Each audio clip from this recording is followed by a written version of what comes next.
So the first thing that you need to understand is you gain knowledge and information from other people. They transfer their knowledge from their mind, and you should be able to allow that transfer to happen, right? Now, if your teacher is Android and you are an iOS, all right, the transfer is going to be very difficult. Principle, your 80% of the results in exams are coming from that 20% subject matter.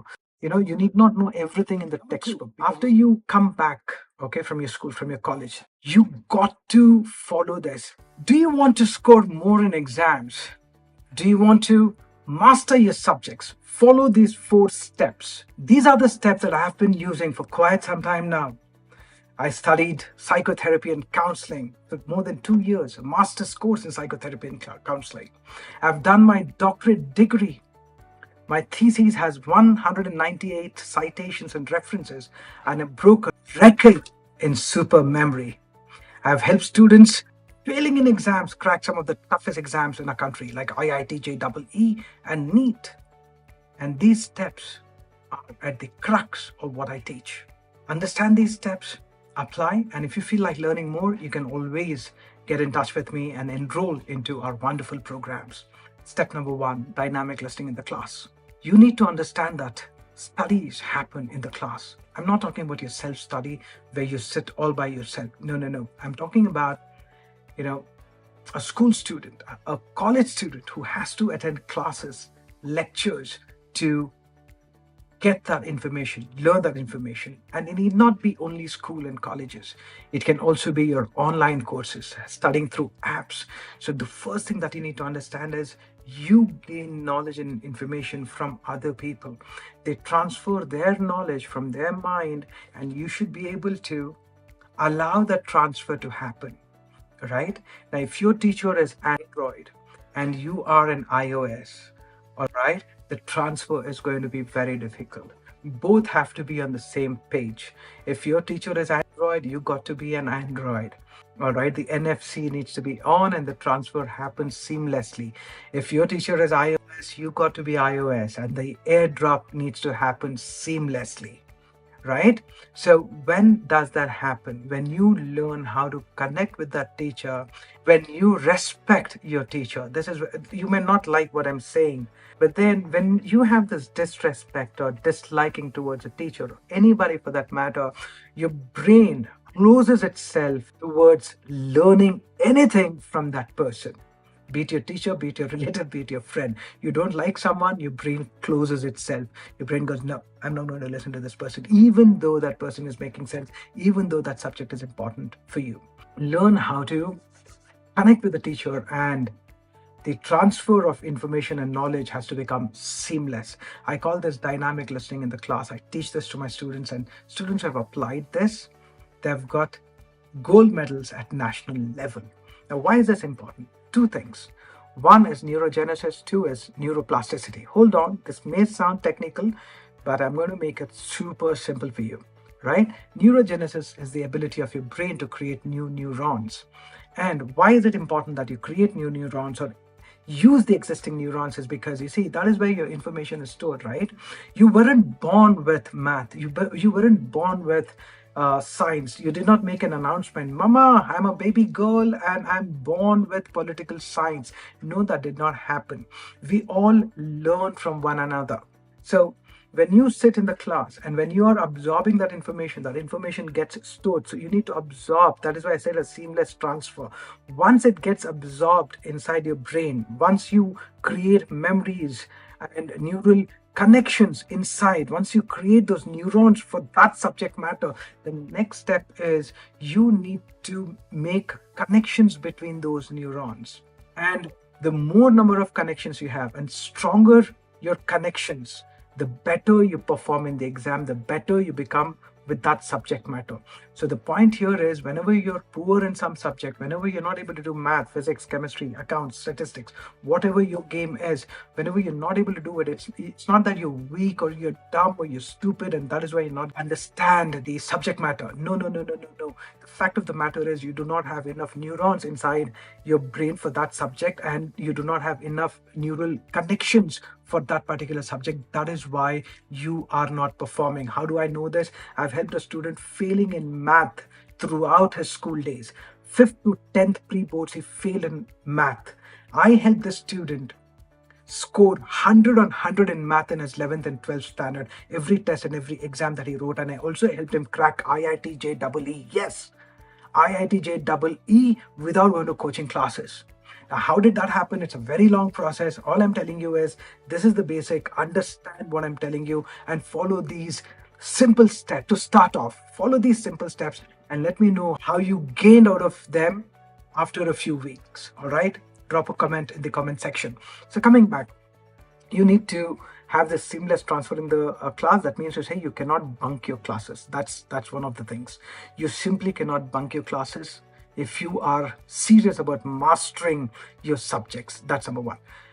Number two, after you come back, okay, from your school, from your college, you got to follow this. Please understand, the moment you come back, make sure you revise what was covered in the class that particular day. Step 2 is revision. Step 1 is you listen to the teacher, you understand the concept. Step 2 is you come home, you revise. Now, when you revise, you need to keep the 80-20 principle in your mind. What is 80-20 principle? Your 80% of the results in exams are coming from that 20% subject matter. You need not know everything in the textbook, because you see 80% of your textbooks are filled with the author's language. The author, all right, wants you to understand certain concepts, and to make you understand those concepts, he uses language. So 80% is his language. So every paragraph that you study, these paragraphs would have certain keywords, important words, and those words represent the concept. So if you are able to get those words, you will be able to connect. Your brain connects it to the concept, and you already understand the concept because you had that seamless transfer in the class. So you see how it's all connected? The classroom, and then you come home, you're focusing only on the keywords. Now, to do that, one of the most critical skill that you need to learn while revising is speed reading. Remember this, you cannot neglect the skill at all, because the speed at which we read, we are capable of reading at least double of that speed, or maybe even 5x, 10x in some cases. Now, why is it important, you may ask? Why should I even speed read? When you cover more material, that is what speed reading is. When you cover more material in less time, you would have extra time to revise and do other activities that keep you regenerated, that keep you fresh. So it's always a good idea to read more, absorb more in less time, so that you have time to revise that and make your connection stronger, because stronger your connection, better your performance in the exam. So how do we increase our speed? I'm going to give you 2 tips. There's an entire course. However, in this video, 2 tips that you can follow starting today and see your speed increase. Step number 1 is called using the Spreeder app, or apps like Spreeder. Spreeder has not sponsored this video, by the way. I like the app, and that is why I'm sharing it with you. Now, you see what Spreeder app does is, let's say there's an important answer that you need to learn, maybe functions of heart. All right, or functions of heart in the body, or maybe the eddies current, or whatever your game is, whatever subject. So take your phone, okay, and dictate that answer, and take that transcript and paste it in the Spreeder app, okay, and then just play at 200 words per minute. The moment you play, the words start appearing, and you will see that your brain actually captures at very high speed. Now, what happens here is, you got to understand this, that whenever you're reading, most of us read the material out loud. That is an error that slows your study down. When you verbalize or vocalize the material, for example, when if your reading style is this, time for magical affirmations, get into the state of excitement and confidence, stand up and take a deep breath, look up, pull your shoulders back, smile, and know that you're the ruler of a kingdom called your mind. Now this, I'm reading it from my book, okay? So now this is called vocalization. You verbalize, you read it out loud, all right? Now this will slow down. You mustn't read the words out loud. Now when I say this, what students do is they keep quiet, but then they read it inside their mind. Okay, that is called sub-vocalization. Now you see, Your job is to reduce sub-vocalization. You cannot kill it altogether. Don't even aim it. You need to reduce it, because you need to understand that your brain, if it just looks at the word, it captures it. It knows the meaning of it. For example, let's say you're a male, okay, and you have to use the restroom. You're in a restaurant. So the moment you see, the bathroom labeled females, right, you need not read it out loud, females only or males only, to know for whom the bathroom is. So you just see, you capture it, you understand it. But then we have not been taught to do that right from our childhood. Remember your kindergarten?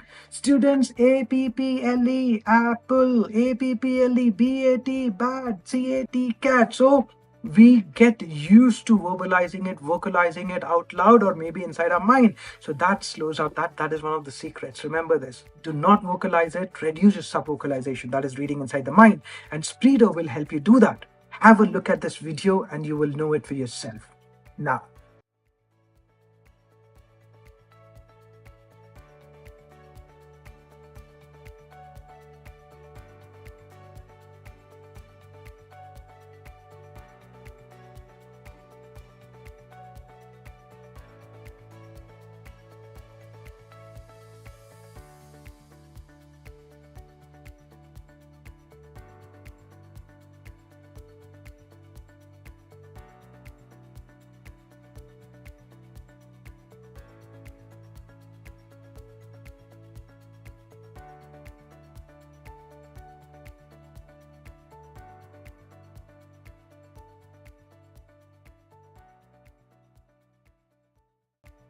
all right, now that you had a look at the video, now what happened here? You just focus on those words, they kept appearing, and your sub-vocalization, maybe it went down.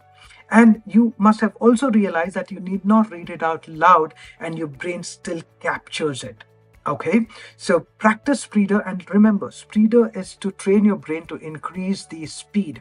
And the next thing that you need to do is you need to understand that the mind is like a drunken monkey. Yes, it keeps jumping from one thought to another. So whenever you sit to study, right, you sit to study and you study for 5 minutes and then your mind wanders away. And then you catch yourself after 15 minutes, pull yourself back and you struggle. You struggle with your focus, your concentration. Speed reading requires concentration. And to increase your concentration, one of the best things that you can do is use a technique called the guide. All right, the guide can be your pen, your pencil, your stylus, your finger, right? Now, as the name suggests, the guide, what it does is it guides your eyes, okay, and makes your brain focus, concentrate on what you're reading. This is training your brain. So now you see, you have your book here, okay, you have your book here, and then all you have to do is use a guide and just place it below the line that you want to read and keep moving the guide. Keep moving the guide like this. Keep moving the guide. Keep moving the guide. This way, you train your eyes and your brain to sync together, and you study at a faster rate and you study better. So what did you do? The first step, listening to the teacher. Seamless transfer of information. Second step, you come home, you revise using speed reading.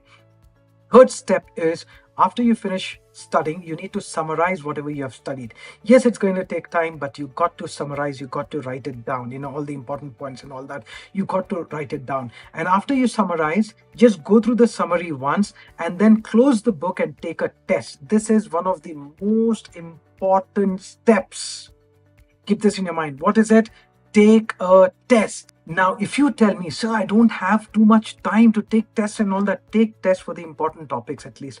Because you see, if you don't take a test and write it down and test yourself, you will succumb to what is called illusion of mastery. That means to say, illusion of mastery will kill your exam performance. Most of the students suffer with this problem. Now, what is illusion of mastery? I've created a video. Go have a look.